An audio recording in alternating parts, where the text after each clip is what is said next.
Gert, I can hold my breath for 3 minutes, but when I'm under the water, I can barely make it to 30 seconds. What's going on? Well, that is because one is dry breath holding and the other one is freediving. So what is freediving? It is holding your breath underwater, and that's a whole different ball game than dry breath holding. In freediving, you have to pay attention to a lot of stuff like equalization, streamlining, like surrendering to being underwater, surrendering to the pressure. It's a whole mental thing, and all these things you don't have in dry breath holding. In dry breath holding, there's only one thing you have to concentrate on, and that's holding your breath. So these two things are very different from each other. But the good news is that in this video, I will give you 12 freediving tips that are guaranteed, yes, that's right, guaranteed for you to hold your breath longer underwater. Coming up. What is up, guys? Today is all about holding your breath longer underwater, which we basically call freediving. Wow, that's a surprise, right? If you're new to this channel, my name is Gert Leroy, helping you master freediving. And honestly, when I started freediving, my life had simply changed for the better.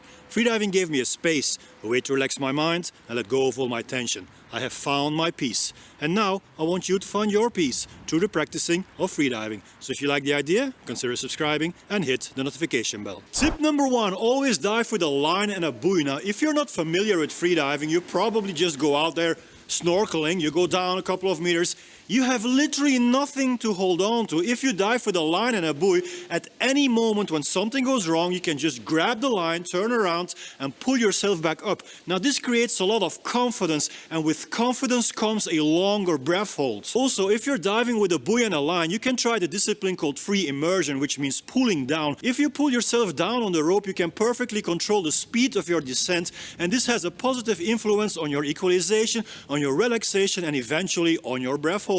Diving with a rope is simply a more relaxed way of diving, and in case you didn't know yet, the number one thing that stops beginners from diving deeper and holding their breath longer is the lack of relaxation. So make sure you always dive with a buoy and a line. By the way, guys, if you're wondering why I'm wearing glasses this time, it's the first time you see me with glasses on a YouTube video, so I'm gonna have my eyes lasered in a couple of weeks. Usually I'm wearing lenses. I have myopia of 4.0, so I cannot use my lenses right before my appointment. A couple of weeks before, I have to start using glasses. Now it's only for 2-3 weeks. Let me know in the comments what you think about my glasses. Good or bad, improvement or not. Tip number 2, always dive with a buddy. Now you know that the number one rule in freediving is to never dive alone, and this is because of safety reasons. But did you know that diving with a buddy actually influences your dive itself? If you dive with someone that you can trust, if you know that you can go down and in case, worst case scenario, something happens, that your buddy will save your life, then this has a huge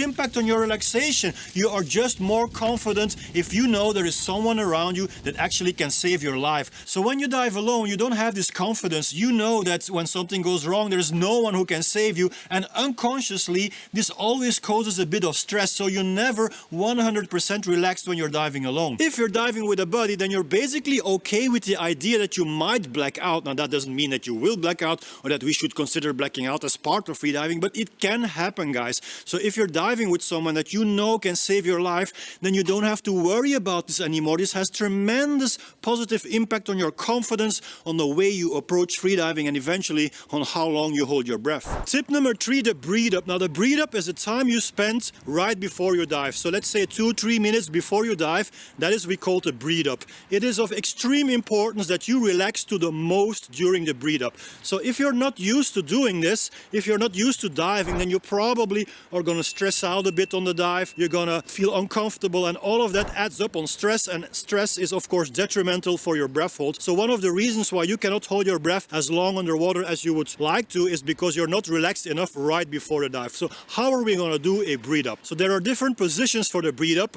First one is with your arm over the buoy and just let your body hang, relax as much as possible, take a final breath and go down. Another one is just floating on your back, holding on to the line with one hand. You can use a floating device like a noodle or an inflatable pillow to keep you up floating on the surface. If you are diving without a buoy, however, and this is the situation most snorkelers are in, this becomes a bit more tricky. So what is the position to relax the most when you don't have a buoy? You're gonna have to use the snorkel in the mouth, do your breathe up through the snorkel and just go face down. So you're floating on your belly, face down, hands down, your arms are relaxed, and this is the most comfortable position. There is no way without a buoy to stay upright and then do your breathe up. That's gonna be very stressful. So just float float like you are swimming, like you're snorkeling, with the snorkel in your mouth. Do your breathe up through the snorkel, take your final breath through the snorkel, then take the snorkel out and then go for your duck dive. Tip number 4, learn to take a full final breath. So if you take a small sip of air in, obviously you're not going to hold your breath as long as you want to. So how do we take a full final breath? We're going to do this using the 2-part breath, or for the more advanced freedivers, you can use 3-part breath. So 2-part breath means belly and then chest. 3-part breath means belly, then the midsection, the intercostal muscles, and then the chest. So first belly breathing, visualize putting air into your belly. Obviously you're not putting air into the belly, it's your internal organs that you are sticking out because the lungs are not getting into the belly. So what is actually happening? You are pushing the diaphragm down. The diaphragm is the muscle that separates the abdominal region from the chest. So when you lower your diaphragm, you're actually making place for the lungs to grow. So if the lungs become bigger in volume, then you automatically will suck in air. That is how inhalation happens. So when your diaphragm lowers, you're going to stick out automatically the organs in your belly, and that's why your belly grows. We call this belly breathing. Now the second part for beginners, 2-part breath, is the chest. So now we're not going to breathe into the belly anymore. We're going to breathe into the top of the lungs. We call this chest breathing. So move your shoulders a little bit backwards and upwards, not too much, but just a little bit, and make sure you fill the top of your lungs by expanding your rib cage. Imagine a string attached on your rib and someone is pulling the string, so your rib cage comes forward, your whole chest comes forward. That is chest breathing. So if we combine those 2 parts, belly breathing with chest breathing, then we have 2-part breathing. 1 and 2, belly and chest. So that is how we take a final breath. If you're a little bit more advanced, you can add another section in between. So now we have 3 sections. The midsection is intercostal breathing. So we're going to use the intercostal muscles to open up the flying ribs and put air in that part of the lungs. So if you would put your fingers in an L shape, put them on the sides of your intercostal muscles, and then you breathe in through intercostal breathing, you're going to see that the flying ribs are expanding, air comes in into that region, and your fingers are going to come apart. So that's how you see air is coming in. So if you combine those 3 regions now, belly with intercostal with chest, then you have the 3-part breath. So your final breath you take over 5 seconds and then you hold. And in, belly, intercostal, chest, and hold. Tip number 5, use the correct weights for freediving. So why do we use weights? Oh, to go down easier? No, not exactly. We use weights in freediving to compensate the buoyancy of our wetsuit. That is right. If you use a thick wetsuit, then you're very much buoyant, so it is very difficult to go down. So we are going to use weights to compensate the buoyancy of the wetsuit. If you're using like a very thin wetsuit, let's say 1 millimeter, 1.5 millimeter, you're going to use way less weights to compensate that positive buoyancy. If you would be diving without wetsuit, might even get away without using any weights at all. In Nemo 33 in Belgium, I don't use a wetsuit and I don't use weights. Now it's important to mention as well that Nemo 33 has fresh water, and in fresh water you sink faster than in salt water because the density of salt water is higher, though salt water is thicker than fresh water. So it's like salt water pushes you a bit more towards the surface. So in salt water you always need a little more weight than in fresh water. If you're using the correct amount of weights in freediving, then your dive will be so much more relaxing. If you're not using enough weight, going down will be very difficult, and you're probably going to run into problems of equalization because you're using so much energy, so much oxygen, and all of that has a negative impact on your equalization. However, if you would be using too much weight,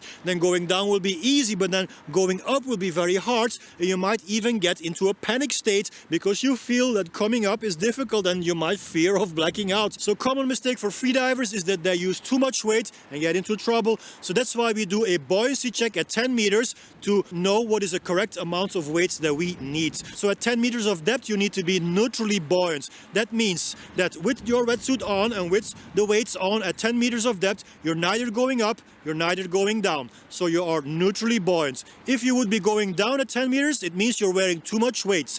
If you're going up, it means you're not wearing enough weights. So you have to, in both cases, adjust your weights until you are neutrally buoyant at 10. Tip number 6, talking about wetsuits. Use a wetsuit for freediving because if you don't, you get cold. And what happens if you get cold? You start shivering. Even if you're not shivering, but you just feel like the slightest bit of coldness, then you are already using too much oxygen. So when you're cold, when you're shivering, your body starts to burn more energy, burn more oxygen to keep you warm. So obviously you don't want that. You don't want your body to burn more oxygen than necessary. okay? You want to save all this oxygen for your breath holds. So if you're a little bit cold, you cannot hold your breath as long. That is why freedivers use wetsuits, because the warmer you are, the longer you can hold your breath. Tip number 7, learn to duck dive properly. If you waste a lot of energy on your duck dive, then how are you going to be relaxed when you're diving? How are you going to be able to hold your breath longer? It's impossible.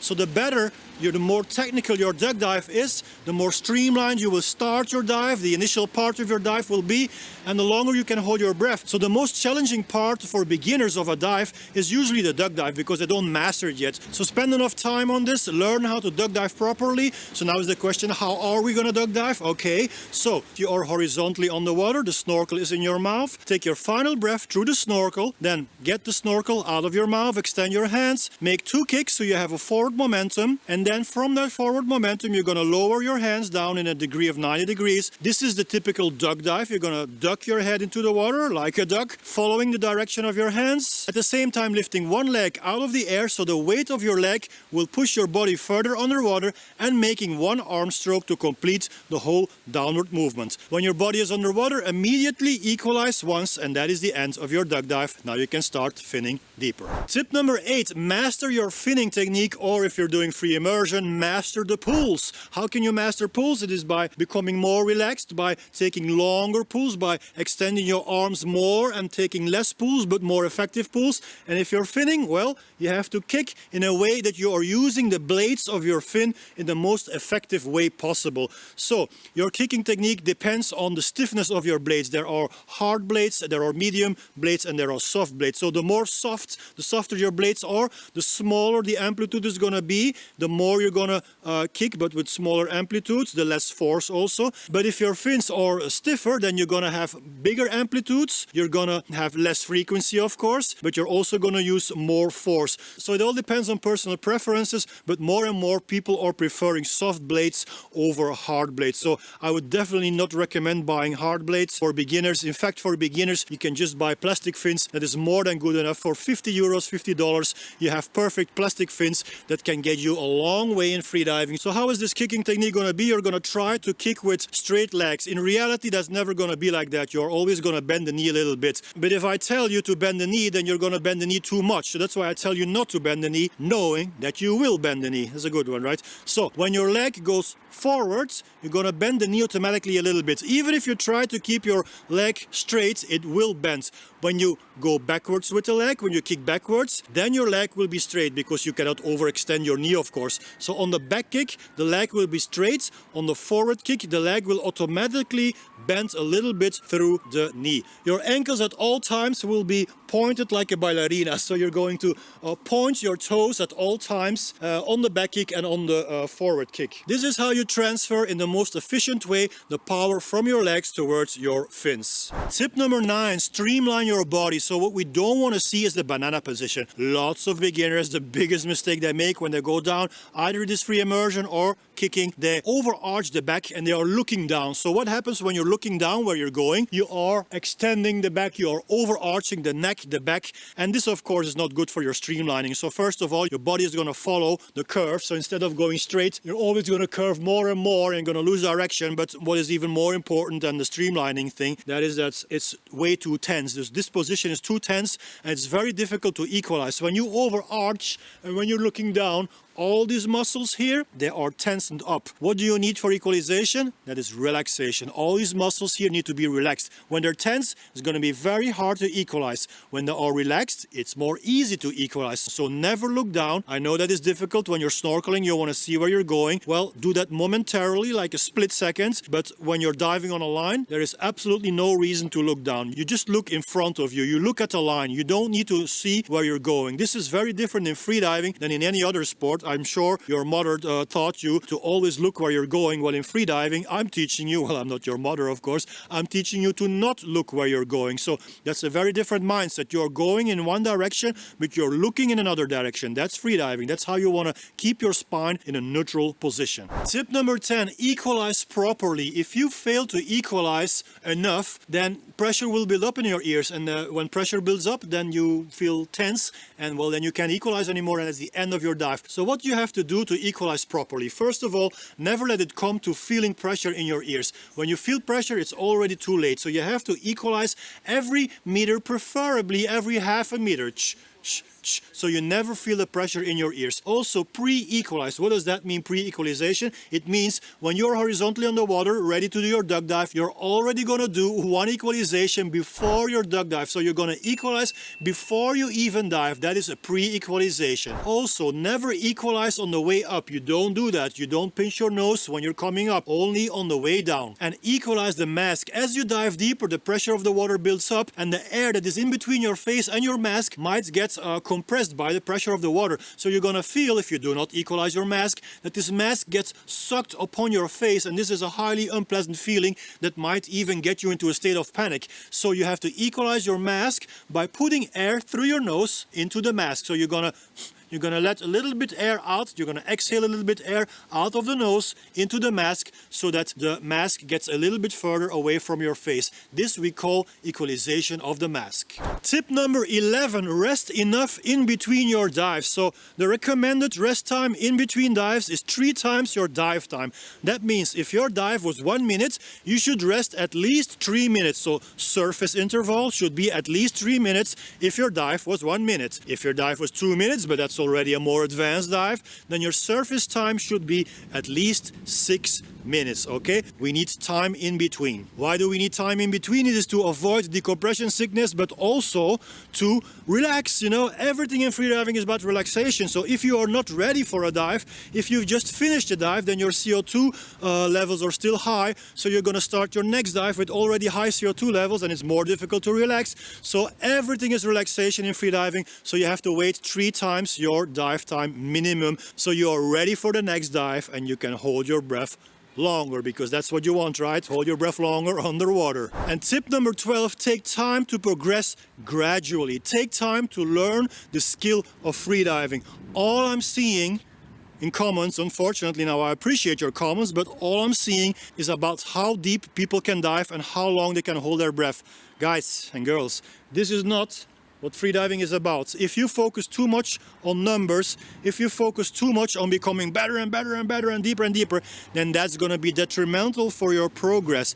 You need to learn to see freediving from a different angle. Freediving is a tool to heal. Freediving is something that teaches you about yourself, and eventually you become a different person. If all you care about is how deep you dive, then that's gonna slow down your progress. Now, I know that is not what you want to hear, because when I was a beginner, I made exactly the same mistakes as the ones you are making right now. I was also focused on how deep I went, and when someone else, when an instructor like me would tell me 6 years ago that I would be better off focusing less on numbers and more on the internal, the mental part of freedive, I would say like, yeah, that's for the other people, but me, I'm better. I'm just gonna dive deeper. And I was convinced I was better than other people. And I know you are as well. Stop doing that, because at a certain point in your freediving career, you will realize that you have only holding yourself back, just like I realized it. It came late for me, but I realized it. So I hope that I can be the person who at least opens up this possibility. You don't have to believe me, don't believe what I say, but at least think about it. Think about the possibility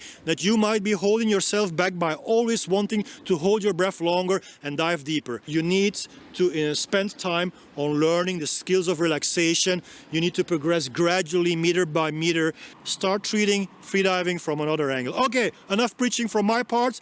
I have a bonus tip, guys. Have fun. And yes, nothing new under the sky, you would say. Well, it's actually more important than you might think, because you guys are all caught up in CO2 tolerance training and training programs. And Gert, how many times should I do this table per week? Can I do it every day, or should I take a rest day in between? Guys, just have fun in the water. Try out different things. Mix it up. Do not always do line diving, but go fun diving. Go on a photo shoot. Do whatever it is you want. Mix it up. Have fun. Peace in every breath.